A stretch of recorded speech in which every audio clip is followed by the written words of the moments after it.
I don't know how well you guys remember the movie, but he's got these astronauts that go to look at the monolith on the moon. They've dug it out, and there's a kind of area that the monolith sits in, and they're walking down, looking at the monolith, and you have this liggity music like this. It seems very serious, and you're looking at this black slab, this minimalist 60s sculpture. And then the guy says to the other astronaut, or he motions to the other astronauts to get a picture. It's such a perfect understanding of human behavior. They're faced with a version of God. Let's get a Kodak moment. And you realize that what matters, and also with Hal, what matters is the details of human behavior, not really the visual effects. Having said that, I tried to do the opposite, because the Kubrick film, he beats the trap brilliantly, but he basically says there are aliens.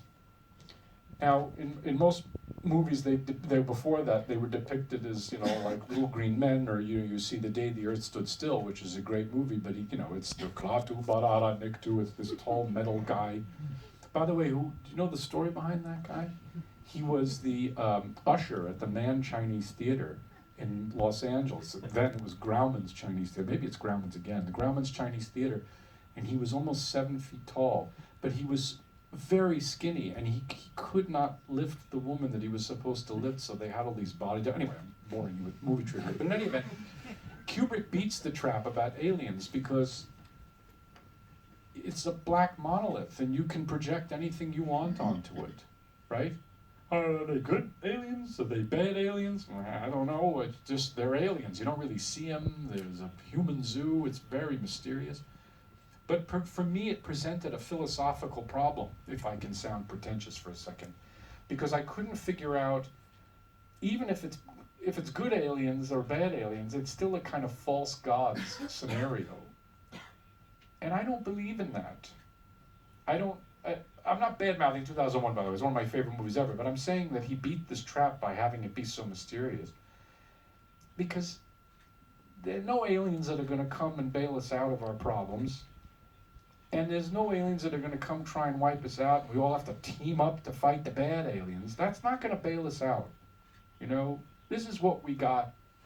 This is where we live. We have each other, and that's kind of it. So I said, I'm going to try and do the first movie that says, there's nothing out there. So I thought, great, I have Tommy Lee Jones say, there's nothing, no life elsewhere. And that was sort of the springboard for the whole thing. I'm talking too much, aren't I? Heroes, we like to consider that idea as a perfect thing, that we're going to go out there and act in the right way, and we're going to be successful in life. But fate has a very powerful draw, and sometimes we don't do the right thing, and sometimes we make terrible mistakes, and sometimes our actions, however well intended, lead to terrible consequence. To me, that seems more like life. Superheroes are fine, but that's not how I perceive the world. And maybe I'm wrong, but somebody's got to try to do it, right? If everybody's always succeeding at everything in movies, it doesn't really feel very much like I can relate to that. I'm always making mistakes.